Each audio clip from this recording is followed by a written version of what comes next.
You're listening to Out of the Box Podcast with Rosie Tran. Guys, check us out on SoundCloud. As you know, I'm always pushing our SoundCloud because we don't have as much listeners as our iTunes and Stitcher. So I'd love for you guys to go on soundcloud.com/outoftheboxpodcast. And as always, we are on iTunes and Stitcher Radio. And I love for you guys to go on iTunes and leave a positive comment.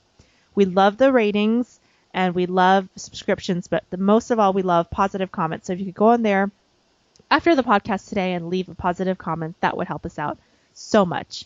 I'm here today with a very special guest. She was featured in The Hangover 2, and she's a transgender advocate. Please, everyone, welcome Yasmin Lee. Yes, Yasmin, how are you? I'm doing great, sweetie. How are you doing? Good. I'm so excited to have you on, and I know that transgender issues have been a hot topic lately because of Caitlyn Jenner and other things, but, you know, I'm sure you've had to deal with this your whole life before it was, you know, kind of a hip thing. Oh, absolutely. I mean, it's a constant battle. We're swimming upstream here, but you know what? We're strong swimmers. Well, it's a great thing because, you know, it's becoming definitely more mainstream and more accepted, which is awesome because I'm sure you've faced some discrimination, but let's just hear your, you know, story because everyone has their own story. You know, what was your situation growing up and when did you start to identify or realize that you felt that your body did not match your identification? I grew up in a very, very strict Asian family, and in my family, That's an oxymoron. Very strict and Asian are like it's the same thing. You know, it's almost like if you're not focusing on school, that's the same thing. You know, they question, you know, if you were to play sport or you play arts, well, what does that have anything to do with school? And they would literally interrogate me. So I'm laughing because I had the same thing happen to me. It's like there's something wrong with you if you're not, you know, studying math 24/7. Exactly. If you're playing tennis, well, how's that going to benefit you in school? You know, oh, I want to be in the basketball team. Is that going to take away from your studying? My mom actually told me I wanted to be a cheerleader, and she actually said cheerleading was for whores. Oh, no. She goes, cheerleading is for whores and sluts. You need to focus on studying. Yes. Okay, I got sidetracked. Okay, so the, you know, obviously, you know, Asian, and you go like AP honors, and you got to be in your AP classes. You got to be focusing on schools and stuff like that. So throughout high school, I kind of realized I was different, but I didn't quite put a pin on it. Mm-hmm. You know, I've never really acted on my sexuality. I never really act on my, you know, attraction toward men or tried to identify myself or anything. I kind of knew what gay was, you know, but I just never questioned myself. I never even put myself in that position to be like, okay, this is wrong or this is not wrong or you should go for it or not go for it. I've always been attracted to men. I didn't realize, I never identified myself as gay, even though eventually I did venture out and been to a couple clubs, start doing shows and performances later on in life. But I never really understood myself. I just isolated myself into this little corner and kind of somewhat just blacklist my sexuality. I just have no references. You know, this is back in like, you know, early 2000. There wasn't, you know, internet wasn't that popular yet. We didn't have social media. I didn't have a point of reference, you know, to meet another transsexual or meet anybody.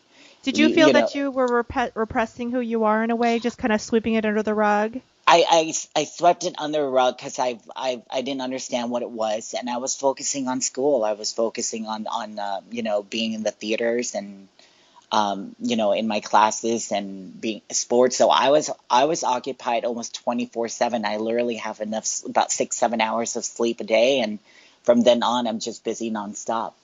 Mm-hmm. I didn't start transitioning until I was in the military, and that's when I started realizing who I was. Because prior to the military, I had enough opportunity where I was doing shows throughout Southern California, different gay bars, and I ran into other transgender, and then all of a sudden that light just connect and just like, oh my gosh. Is this why I'm in women's clothes? I thought I was just dressing up. I thought I was just doing shows. And, you know, but I find myself almost every single night when I don't have to dress like a boy, I'm always in women's clothes. And that's what I feel comfortable with. But I never had that connection where, oh, I'm a woman. You know, I just when you were doing your shows, what was going through your mind? What was your feedback from your family? Were you hiding this from your family? Because I was that's kind of a big thing. the first outfit I ever because I was in the theater. I kind of tricked my mom. The first outfit I ever got was like, I mean, I looked like a Tijuana hooker, but mini skirt, bigger blouse. I learned, and I've gone to TJ, so I know what Tijuana hookers look like. You're like, I'm being accurate. Yeah, I'm being very, very accurate. I literally look like a Tijuana hooker. And I actually got my mom, because I was living in Santa Ana this time, or I should say Santana.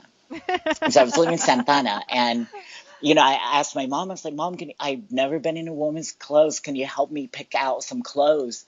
It's for school play that I'm doing." And so I totally lied to her and just say it's the school production stuff. And so that's when the first time I ever tried dressing up, and it was such a horrible experience. It was so horrible. I didn't know anything about makeup. I had this like blue eyeshadows on, and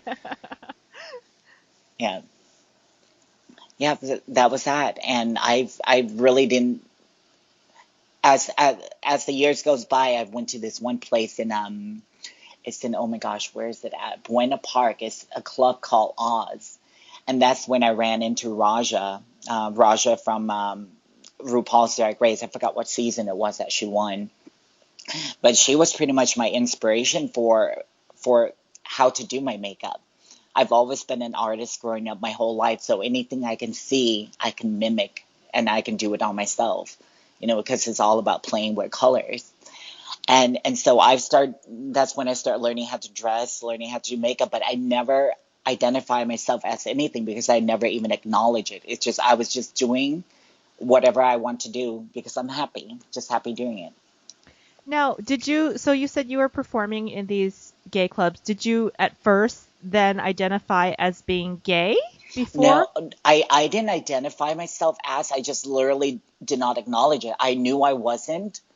I never put the two and two together. I was around them. I had many, many friends that were gay, but I was just me.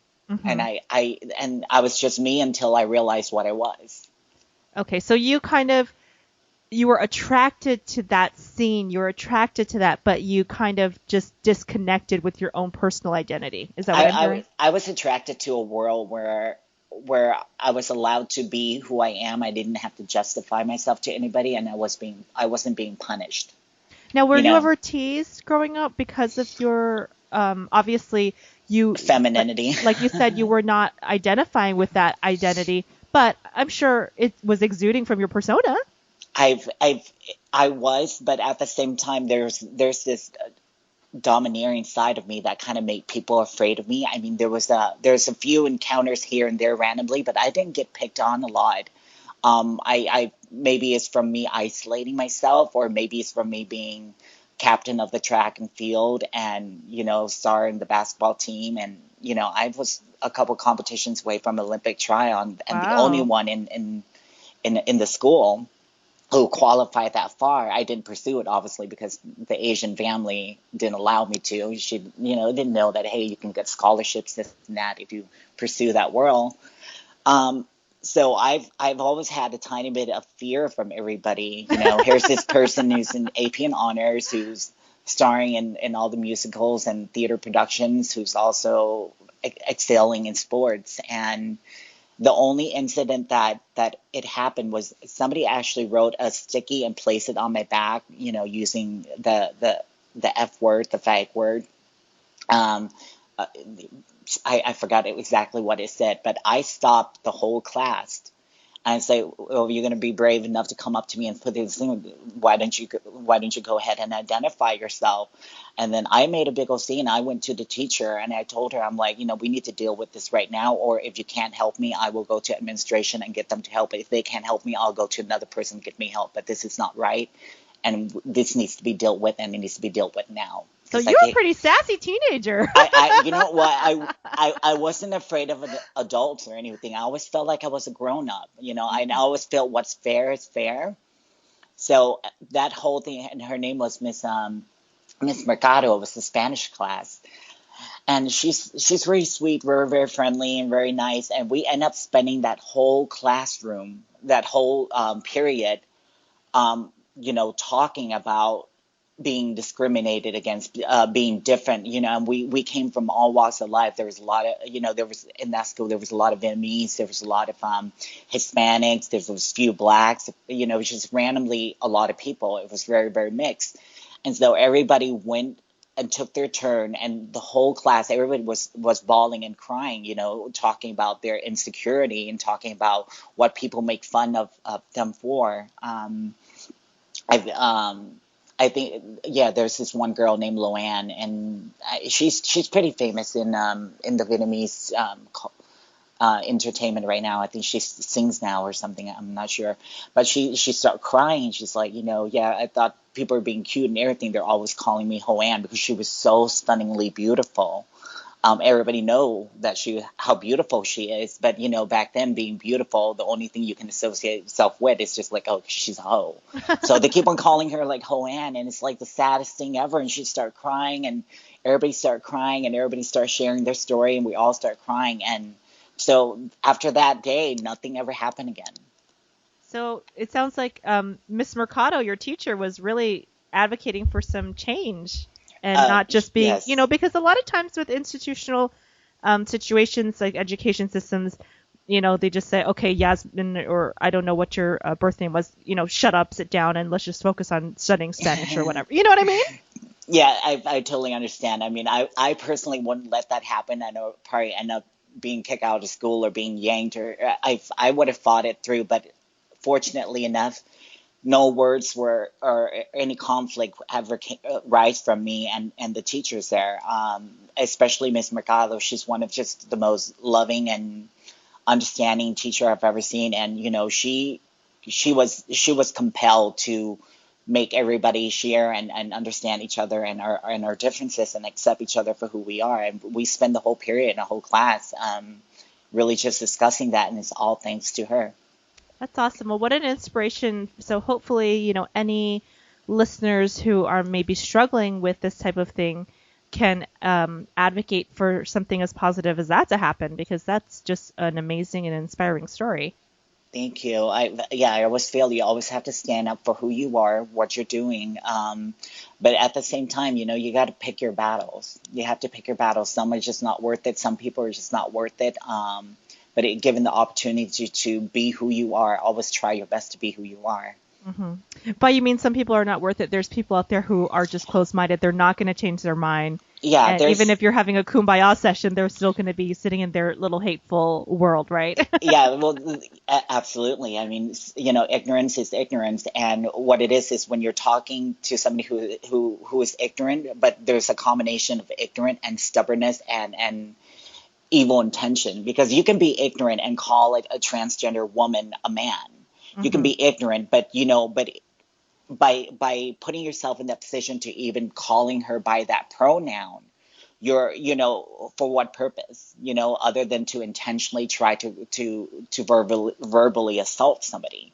Anybody who I'm sorry, Yasmin. Sometimes people are ignorant just for pure ignorance, but there's no malintent or evil behind it. I've been called Oriental before, and by an older gentleman, and it was just, and when I told him, that's not really appropriate, he was so apologetic, and he said, "Oh my God, I didn't mean it." Growing up, we just called Asians Oriental. So sometimes people can be ignorant, but there's no hatred behind it. Yeah, and those kind of people, you can automatically see the sincerity in they're conversing with you, and that's when you take the opportunity to educate that person without hate, without anger or anything. And I've encountered many of those, and I encountered those who just walk past by me and be like, "You're a man." I was like, "Okay, and you're a man as well."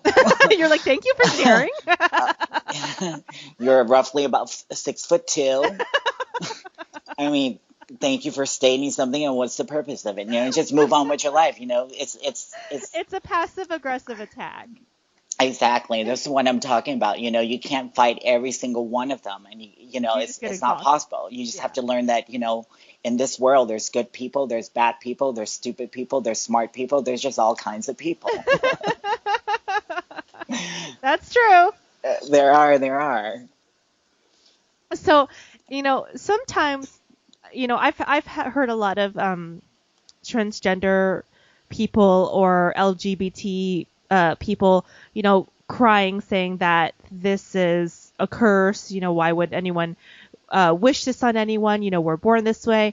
But, so many people that I talk to, it actually sounds like a blessing, because what you're describing to me is an opportunity to open your own mind and to stand up for other people and represent. So in a way, I kind of get a little bit, I guess, I just don't like the victim story of, well, this is a horrible life, why would anyone choose this? And I understand that there's a debate between whether you're born that way or it's chosen or whatever. And I'm not engaging in that debate right now, but it seems like sometimes people within the community are talking down about what they are, in a way, if that makes any sense. It does. I mean, within the community itself, there's always this. I don't think there's much of a debate within the community itself, but it was just mainly from outside the community, whether it's a choice or not. Within the community, I mean, I think the battle seems to be just here. How should I word this? I mean, even within the advocate community, there's a certain type of goodness that you have to be even to be in the forefront to represent the community. Mm-hmm. There's constantly turmoils between the gay community and the trans community, not understanding each other. I mean, it's just explain some of that, so that the average listener who maybe is just a straight guy or something is like, what are you talking about? So what are the butting heads between the gay community and the transgender community of the misunderstandings? I don't think it's a misunderstanding as much as just not. I think it's within our nature, whether we're gay, bi, straight or not, to just not accept something if they're slightly different. So they understand what gay is. There's a culture, there's history behind it that are very popularized, and they grow up and they know what it is, and they know so they can identify themselves with being gay and being attracted to men and being around men. Mm-hmm. But then there's this group of people, the black sheep, that is the blackest of the black. That it's like, well, I don't understand. I understand me. I understand my friends, but I don't understand her and what she's trying to do and why she's, causing a scene and making ruckus out there. She's drawing a lot of attention from people that are already hating us. So I feel like there's a lot of that. And then there's a tiny bit of, maybe this is a silly thing, but there's a tiny bit of jealousy, because as transsexual women, we get all the hot straight guys. Okay. And maybe that's their ultimate fantasy. I don't know. There's just each person. It comes with their own battle and their own insecurity and their own issues with everybody. And so I might be just describing a small set of people, and for the rest of them, I'm too busy to try and figure them out. Let me ask you something. Do you think that there is some anger and resentment maybe from certain members of the gay community that, for example, if I was a gay man, I'm a gay man and I like men, and mm-hmm. now you're like this weird whatever, and you're making our cause look bad? No, I don't think it's resentment. I think it's just a lack of understanding, just like anything, just like the straight community. It's just, we're so busy fighting our own battles, we don't realize that the battle itself is just, it's one battle, and that's just discrimination. It's just, yes. Anybody that is different. And so I think with them, it's just like the straights, just not understanding. It's just that, you don't have enough transgender friends or family mm-hmm. to just really associate and to talk to and to to have a normalize it. Yeah, to normalize it pretty much. And that seems to be the thing. And, with everything that's going on right now with the popularity of Kate and Laverne, which I've known for 10 years. And, we all came from a small group of friends together from New York City. And it's, with everything blowing up, all of a sudden people can relate to, people can talk to, people are coming out more, people are dressing up more and having more confidence. And then once you can have that connection, that human connection with another person, you begin to accept them. You begin to understand them. I think that, we're definitely evolving as a culture. And I don't like, when people talk about technology and things that are moving about and all this other, the future, because, we're still dealing with some very basic discrimination issues in America. You're talking about transgender discrimination in general. I think that was a great point, Yasmin, because we're still having race riots like last year. Yeah. So we're tomorrow, we're still going to do that. It's just, we're still evolving very slowly. we are with the voices with the voices of tolerance being broadcasted throughout social media. It's also an equal opportunity to hear the voices of ignorance, and that's what it is. It's an open mic, and that seems so. You're going to see what it is you're seeing. Not that anything ever changed. What it is, we're progressively changing. We're very, very, very slow. But, we also have this tendency as human beings to really focus on the negativity. Mm-hmm. It's just, you can do 100 good things. You do that one bad thing, that one bad thing is going to single out, and it's going to notice that right away. And the news focuses on that negativity because of ratings. They want the sensationalized ratings. Exactly. So I think we're on the right path. I think people are understanding more. People are discriminating less. People are at least confronting it. That seems to be a problem for the longest time in the LGBT community, and in finding role models and stuff like that.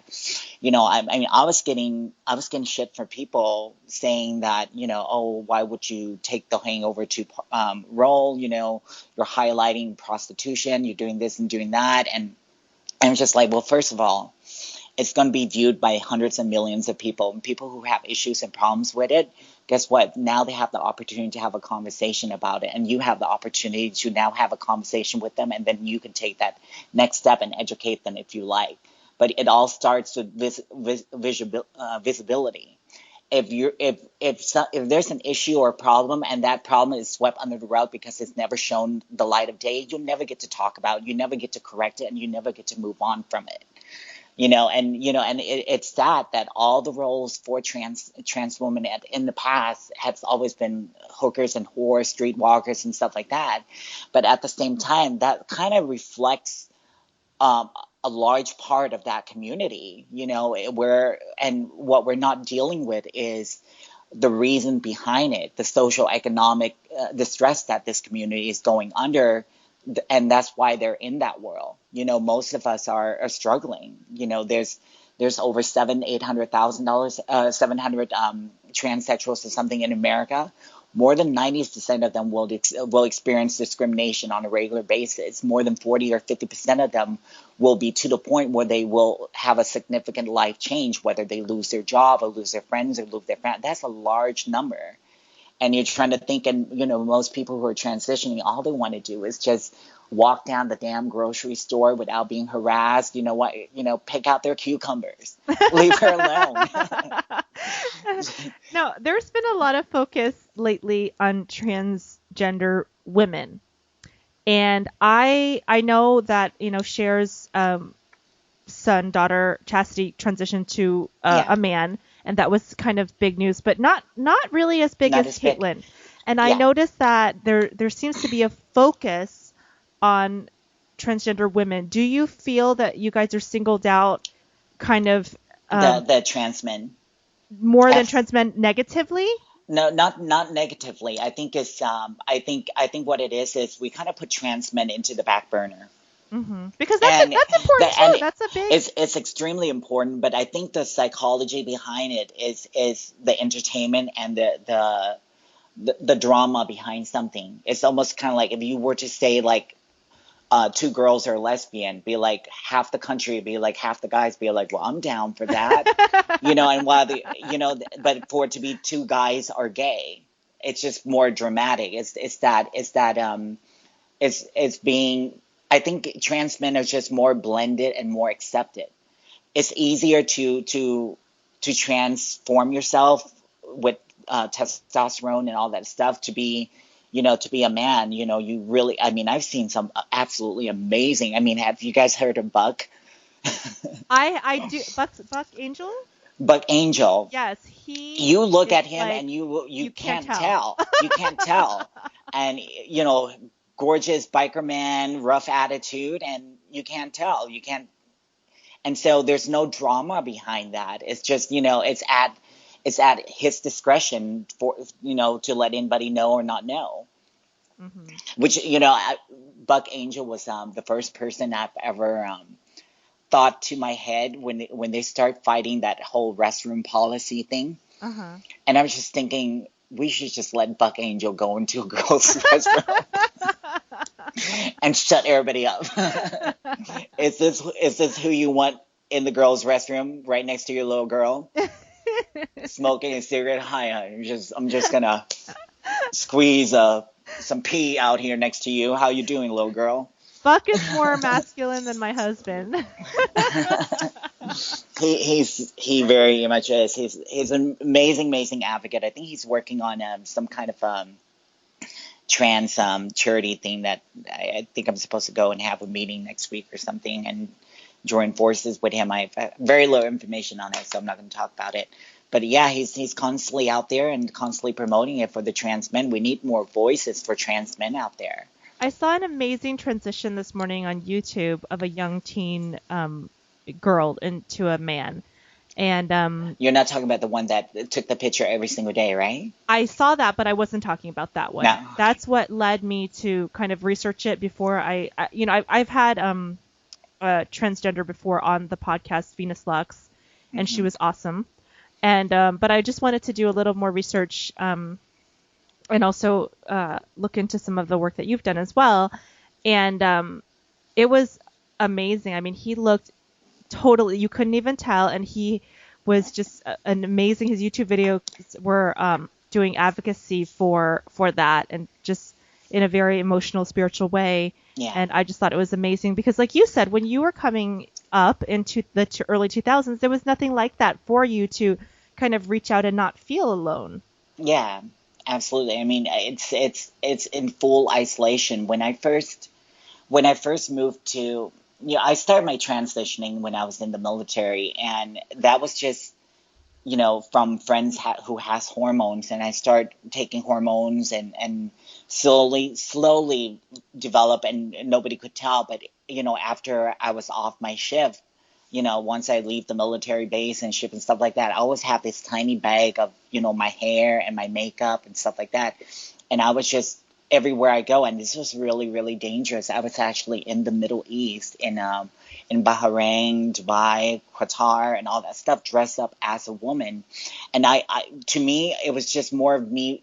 What I've been doing all those many years was just reacting on how I feel and just doing it and not thinking about what's going on around me, which was such a major mistake there, because people actually literally I've never walked down a bazaar and had, that was my first time walking down a bazaar here, other than the one in Asia. But there's I've never walked down a market and then literally everything, you get when you're dressed up, you get guys that whistles and hustle and all that stuff.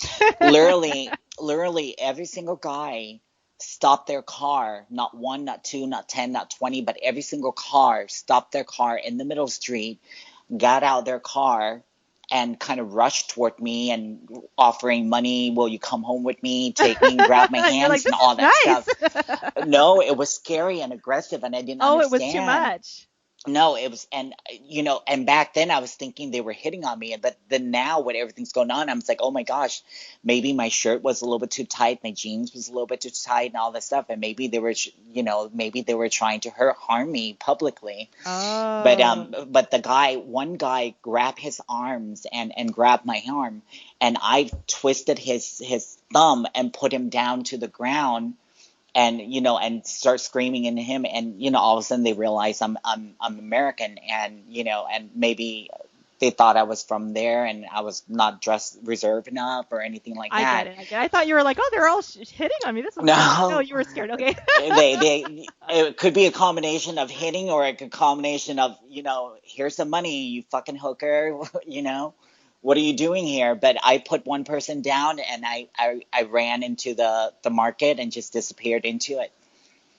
So that is very brave. You're in the process of transitioning, and to go out in a Muslim area like that. You didn't have any fear at all. Well, I had no fear, but at the same time, I think I was ignorant. I had no idea what's going on in there. I had no idea what's going on with me, whether I'm in the States or anything. I just kind of always lived my world by, I'll just do me. And, I'm not causing any harm. It's making me feel good. I didn't understand that there's consequences. There's social consequences. So it was part of your process of learning who you are. Learning who I was and just experimenting and just doing what I do every single day. And I just didn't know. I given that opportunity again, I wouldn't have done it. I would have, and if I did, I would have hid behind a mask, What about, I'm sorry, is that area an area where women are fully covered? Oh, no. I think that was more like, that would be more like Saudi Arabia. Okay. This is in like Bahrain and all that stuff. But you know what it is? I kind of, my outfit was a little bit on the tight side, and you can see curve and body, and and I had this fake double D breast on, and I was asking for it. I guess, but in my head it was nothing wrong. I was just being me, and can a girl with her fake double D breast walk down the market and buy some perfume without any issues? Come on now. I was about to say I didn't realize that when you first were telling the story that you were scared, but I was going to say if you like that, you should try Cleveland, because, girl, I went to Cleveland and it was like I was, a princess or something. I have never been hollered at more in my life than when I was walking down the street in Cleveland. It's an exotic fruit, and they're like, there goes that oriental fruit we never see. You know what? That's what it was, and that was really jarring for me because I grew up in the South. Yeah. So I know, but I guess in the Midwest there's just especially in Cleveland, there's very few Asian, Latino. Mm-hmm. There is, but not that many. Yeah, not that many. I was like just that rare. That happened when I went to Kentucky too. I was at a bar in Kentucky, and so many white guys were just like, "What is this? What is this? How does she taste?" I was like, "What's going on here? Why am I getting hit on so?" There was a study that was done that said that a lot of men and a lot of women kind of migrates toward the major city, like metropolitan, like New York and all that stuff. Mm-hmm. But once you reach a certain age, like 30, 35 or something, and you're single, the best place for you to find love is actually to move back to the Midwest. You get the guys that are less ambitious and all that stuff. Just like walking down the street. Walk down the street and there you go, snatch your man, just have some babies and call it a day. It was funny because I was with the other comedian I was performing, and he started getting offended. He said, "Well, how do they know we're not together?" I said, "They know, honey." Oh. Because there were guys that were coming up to me right in front of him and like, "Oh my God, hey, you're beautiful." Aww. So it was fun. Definitely good ego boost, but I could see how it would be scary being in a foreign country. So. Oh yeah, it was, I was naive about it, what it is, and back then I didn't think it was aggression as much as I didn't like being touched by a random stranger, and that's why I put him down. We were trained to use intimidation, when we were for the Westpac, and when we would raid like pirate ships or any random ships and stuff like that, just make sure they're not pirates. And when you're confronting them, you got the gun pointing at them, and you'll be like, "Get down, motherfucker! I will cause you great harm." Those are the lines that we were taught to teach. I will cause you significant pain. So you're a vet. That's awesome. That's an amazing. What branch of the military? This is Navy. Navy. Yeah, and I was a seaman back then, but I was studying. I was going into gunner's mate. Mm-hmm. Now, is there any? I know back then it was don't ask, don't tell, and there was a lot of. Did you feel kind of restricted, or I feel restricted, and I feel it's bullshit. That don't ask, don't tell policy is bullshit, and this is why. You go into the first time I heard of it was going into why we're getting sworn in. We're getting sworn into the military, and literally they would stop and make that note about the don't ask, don't tell. Literally, you're standing in about hundreds of people in a line, and they're like, "So if you happen to be gay, you step out now and leave," kind of thing. If you have a problem with this policy, step and leave. And like, who's going to be step out of that line and let everybody stare at it or certain things. So, but then when I was in there, imagine just, you got to keep yourself in hiding. You can't do anything. And if you go into those barracks and those showers and all those stuff, it's just testosterone everywhere. If you have laundry duty, oh my God forbid, had that so many times, and all those t-shirts are all crusted up from masturbations everywhere being left for you. I'm like, disgusting human beings. Disgusting. They're horrible. And so here they are, they can watch their porn and jack off and do this. And, and when you're out at sea for months at times or 6 months at time, you have to do that. All the gay men can't do that. They can't have porn to jack off to. They can't talk openly about their sexuality or somebody they met or do. And this is the normal socializing conversation and mentality that's going on throughout the whole crew and everybody else. Mm-hmm. So to suppress such a large part of you socializing even with them is major. And what I know, because I got out of the military with under Don't Ask, Don't Tell. And what it was that I had this one guy, his name is Seaman Squire. Such a dork, horrible human being. Squire, I forgot how to spell it, but I want to spell it because hopefully he'll run into this podcast. He's an asshole. So he would constantly harass me, calling me names, just bothering me throughout every single day. And literally him and a few others were the only one. And my whole team. So what would he say to you? Oh, you're a fucking faggot, motherfucker. How are you listening to Britney Spears? I was like, she's fucking good. You don't think she's hot? Look at her. If you don't listen to Britney Spears, you're fucking gay. No, so I'm defending Britney Spears and whoever else, Shania Twain and all that stuff that was out back then.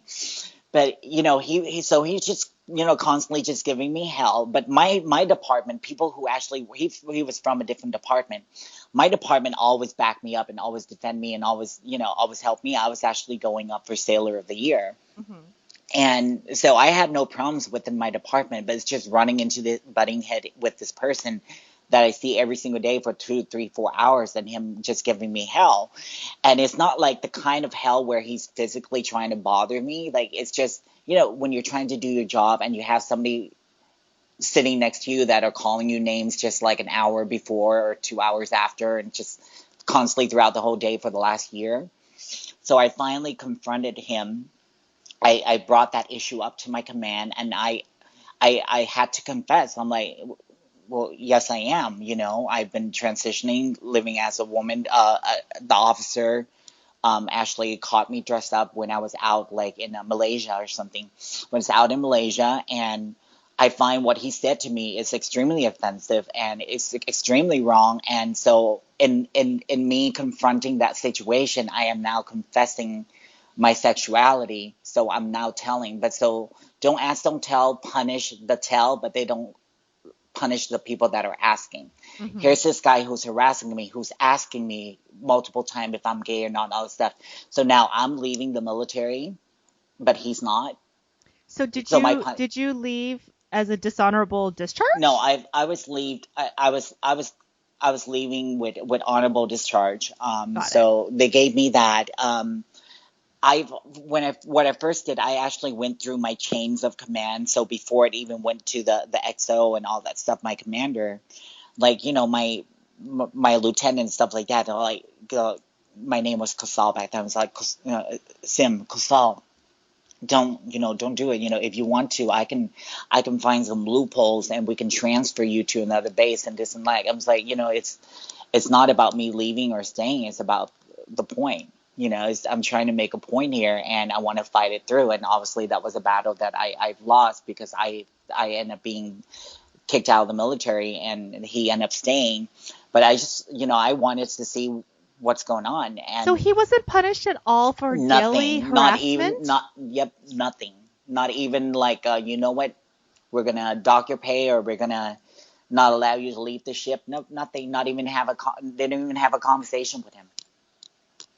And even though, the people that you worked with knew that you were a good sailor and a good person and, there was no action whatsoever.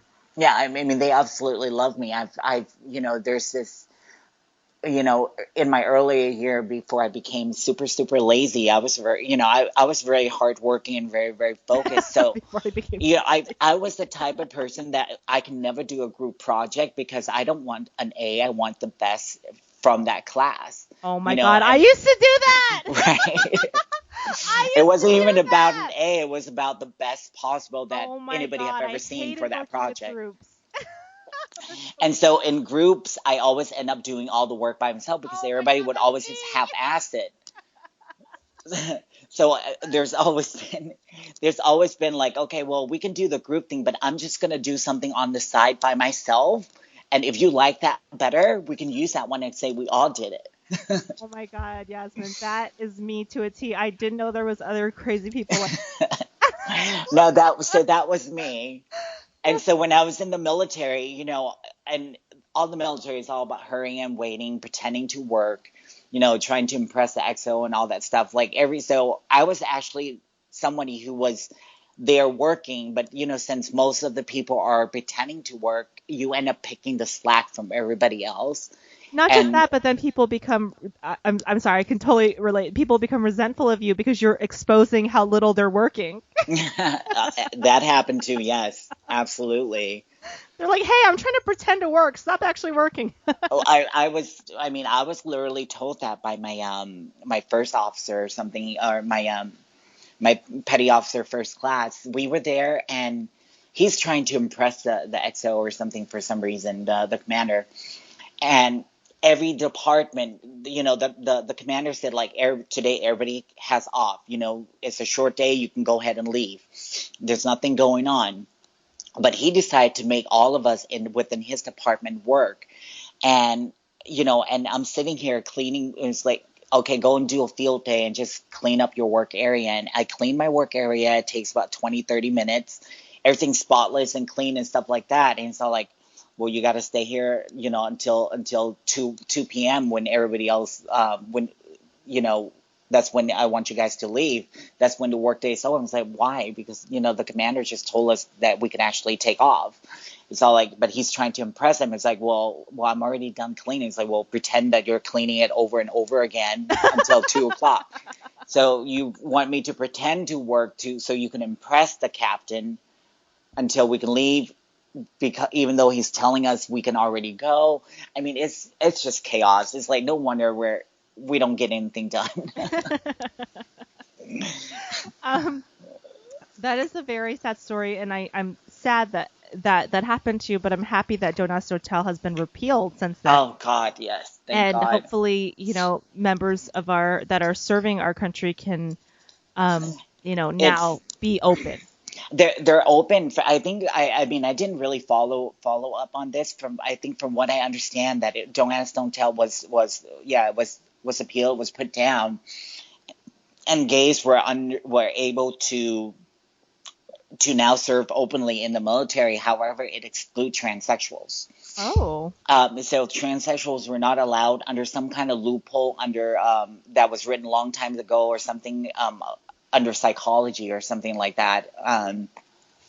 Where being a transgender or something it's a psychological issue, so it's going under medical, and then you're not able to serve. So I think they're in the progress, if not already, to try and fix all that stuff right now. So that's the other battle they're trying to do to get transsexuals to be able to serve. Well, I hope that gets changed because there's a lot of people who want to serve. We have a volunteer military. We don't have a draft in this country anymore, so if people want to serve our country and do their duty, I think they should be allowed to without any discrimination. Mm. I want to talk about, you're fully transitioned. Is that correct? Or yes. Okay. What is the response now that you have fully transitioned of your family of origin? Because, you told me you grew up in a very strict household, and many people, I know people, I have some friends that are Middle East and other countries that have come up from a very strict traditional background, and they're so fearful of coming out of who they really are because of that strict background. Yeah, I we were just finishing doing the Dr. Drew show, and there was a lady that was speaking, and she was from a country, I forgot where, from the Middle East, and she had to literally, she was abandoned by the family, and she had to move here and ran away from them in order to transition, because they said, she said that they would have literally, it would have been within their family's right to do an honor killing for her. Mm-hmm. And so I'm like, so that's crazy and sad. With my family, with my mom, every single one in my family kind of like they didn't, when I first transitioned, it was hard. Half the family was okay with it, the other half wasn't, but it wasn't to the point where they would disown me or hated me. And my mom, when I first transitioned, like, she kicked me out of the house, and I was like, well, that's perfectly fine. And what is your ethnic background, Yasmin?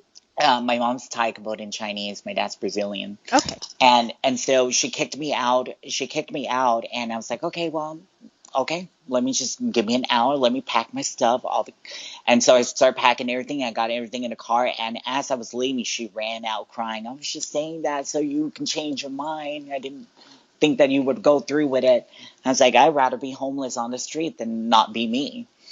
And so after that, it's always a constant, and, 10 years gone by. And for the first time, maybe within, I think it was 6-7 months ago, she was the first time ever that she correctly called me by my right pronoun and acknowledged me as a woman, because she always had this tiny bit of hope that this is a phase that I'm going through. Mm-hmm. And one day I'm just going to transition back and everything be fine. So, I mean, even though we can be, she loves me, I can tell that she loves me. We have normal conversations, we laugh, we joke around, everything's perfectly normal. But she will always joke around about me not being a complete woman, or, sometimes cute, sometimes a little bit mean, but with love still. It's kind of crazy. It's just her joking around. But yeah, it was only lately that she finally called me a woman and acknowledged that. And I don't know whether it's just she'd been through a lot, recently losing my dad and my brother and my other brother, who was the second troops, or the first or second troops to be going to Afghanistan, and he didn't make it back. So you have two brothers that are passed away, and your dad also? I had 2009, I think 8 or 9 or something, 2009, my little brother passed away. He went to Afghanistan and he was blown up. I had 3 brothers. One, he went, had his own separate life, and he came here and ended up being in the gang and all that stuff. Because he came here and he was a teenager and he was isolated. He didn't speak the language, and, he was picked on. And so I think a lot of people that came here as refugees kind of clinge on to any kind of group that actually would stand up or call themselves, you're a family. Mm-hmm. And so he kind of went into that world. But the other one, with my brother Sting and my brother Stan, we kind of make this kind of pact when we were younger, like, let's be in be in the military, or let's be in be a policeman or something like that, pay back for this country for allowing us to come here and escape the war. And so my little brother joined the Marine, I joined the Navy, and then my brother tried to join the police force, but I think he ended up not being accepted because they caught him on a lie that wasn't a lie. It was just kind of like, I don't know, some weird random question where he was being too honest. Mm-hmm. and you're too honest to be the police. And so my brother was in the Marine, and, he went, back and forth. I think it was his 3rd or 4th tour or something. And he was among the first platoon to land in Afghanistan. And, his Hummer just got blown up. It got blown up. And so we had a funeral and everything for him. We had the service for him. And then later on, about a year and a half later, my dad passed away from a stroke. And then a year and a half after that, my other brother, my oldest brother, died in a fire. Mm-hmm. And so it was just one tragedy after another. So I think with all that happening to my mom and the rest of the family, it kind of it kind of just make her take a different perspective on life. Yeah, It's just I'm sorry for your loss, but your losses, but it sounds thank like you. you're saying it's making your mom be more accepting of you. Yeah, I think that's the only thing that kind of came out from that. To be honest with you, my relationship with my mom and my family have never been extremely close, because they're always like, growing up, it's always been like very, you don't really acknowledge you never say the word I love you and all that stuff. It's just when you've gone through war and you've gone through chaos, all that stuff is just unspoken and it's not needed. It's just like, well, something you don't have to know. I don't have to hear that from my mom to know that if there's a bullet flying, she'll jump right in front of it for me. Mm-hmm. So it's just kind of common knowledge that we're really bad at expressing that. So it wasn't until I transitioned that I became closer and closer to my family, to my mom and my dad especially. And I think I think the shield that I've been holding up my whole life, where I'm just kind of melancholily just flowing through life doing things, I think they're finally able to just see me. And I'm fine. Now, what about before your dad passed away? Was he as accepting? Because it's kind of hard for a man to see his son. My dad wasn't. He was and he wasn't. He expressed once or twice like, oh, I don't know, and I don't think it's right. But it's never with. It was never with any malice of I don't love you. I don't want you around, or what are you doing? So it's not something. It's one like, well, I don't agree, but okay. Okay. I don't know what you're doing, but all right. And then later on, it goes from that to, and then eventually, like maybe 2 or 3 years into the transitioning, my mom felt like, a real woman would never wear and show that much cleavage. It's gone into the way I dress and yeah, and well, I would always tell her, I'm like, well, I guess you're dressed like you're from the 50s. That's your era. I mean, come on. I'm like, you're supposed to show a tiny bit. Now, you have transitioned now into working in the adult film industry. Is that correct? I've actually started before. Okay. Prior to mainstream, yeah. So you're transitioning into mainstream. Yes. I mean, that was pretty random. When I transitioned, when I started coming out into, when I moved here to LA, we I forgot the name of the group. We were forming this group called Divas or something, and we were gonna, we pitch our idea to, oh my gosh, I'm forgetting the name. A couple of different corporations and places, and this is just before Queer Eye for the Straight Guys came out, and everything was green lighted, everything was go, and then they're finally like, I don't think America's ready for that, the gay scene, the gay world, and all that stuff yet, and and then they kind of lost that, and then all of a sudden they realized how popular it was with the Queer Eye for the Straight Guy that came out. So I kind of came into this world just thinking, okay, I'm going to dress up, entertain at night. I'm going to, and then I did makeup, my friends and I were all makeup artists, and we were doing, this was with, the Pussycat Dolls. We were hanging with, the Hilton Girls and, Nicole Richie. So, I mean, we had some amazing gig. We were working with Pink and, what's his name? Oh, Meatloaf, which I didn't know who he was. I call him Meatballs. It's very nice to meet you, Mr. Meatball. The room silent. And, because you're trying to remember everybody's name, and it's just meat. And, and that's the one thing that stick into my head. But, I came from a culture where I remember meatball. I had meatballs. I had spaghetti, but I never had meatloaf. I don't know what this meatloaf is.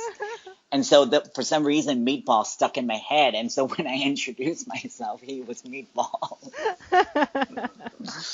So I was doing makeup. I was doing all that stuff. And then, the nighttime was when I went out and actually, see other transsexuals and see seeing guys that pursued me for me being me. I've learned really, really quick in the earlier years of transsexual world that most of the men that pursue you only want to have sex with you, and they want the pleasure of sharing and having this experience with you, but they don't want the burden of facing the world and the consequences with them being a black sheep as well.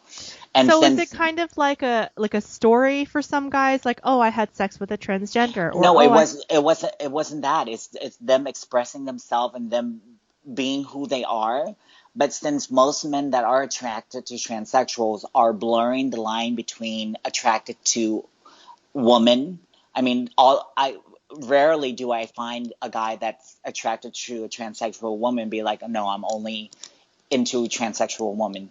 99% of them are attracted to women, and they're also attracted, because we forget that with sexuality, is a variable with endless possibility. A lot of times we between think point A and sex point is B. gay or straight or whatever, but really it's more of a. So that's very black or white, but sexuality is very gray. There's many different shades. There's many different shades, and I think this shade tends to becomes vibrant based on a multitude of things, based on your culture, based on where you were brought up, based on the experiences that you had as a child, the experiences you had and the interactions you had as a teenager and going into adult, just anything that pops into, whether it's a flash of porn or a flash of anything, all this stuff plays a tiny part in creating your sexuality, where it's already somewhere in the middle. So you can lean a little bit to the left, Actually, I think the statistics show that very, very few people are completely gay or completely straight. Yeah. There's more in between. It's more in between, and within that in between, it's an endless possibility based on your experiences and what you're faced with the world, and and how you deal with situations. I saw this I saw this documentary once. No, let's not go into the documentary. Well, Yasmin, you have been awesome. We have to wrap up very soon. I hope people will check you out in The Hangover too. And what else are you promoting? How can people find you online? How can people connect with you? We just had this movie promoted that just came out, and it was directed by Isaac Constantine, and it just came on VOD right now. So you can find it on Amazon. You can find it on iTunes, Vudu, Google, and this is starring Sam Levine, Cody Longo, Justina. It's like one of those funny, raunchy comedy that you and your friends. It's called Promoted, and Promoted. And you can find more information on Promoted, promoted-movie.com. Yes, to find a little bit more information on that. As for me, I'm on Twitter, and I'm on under TS Yasmin, or TS Yasmin Lee, and on Facebook, just find me, hit me up, and I'll try to say hi when I have time. And if anyone out there is struggling with any sexuality issues or have any questions, tweet at Yasmin and she'll try to get back to you, or tweet at me. I've spoken with many different advocates in that field, so hopefully we can help you if you're in a dark place.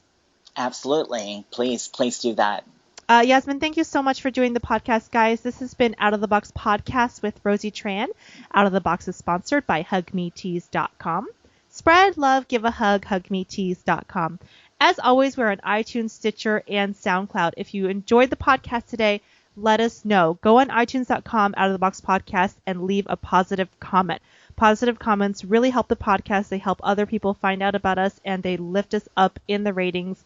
And also, you can click on the subscribe button. That helps us out a lot as well. This has been Out of the Box Podcast with Rosie Tran. As always, I am on Twitter at FunnyRosie and Facebook at also facebook.com/FunnyRosie. And you guys can send me an email if you have any questions at info@outoftheboxpodcast. Have a great day.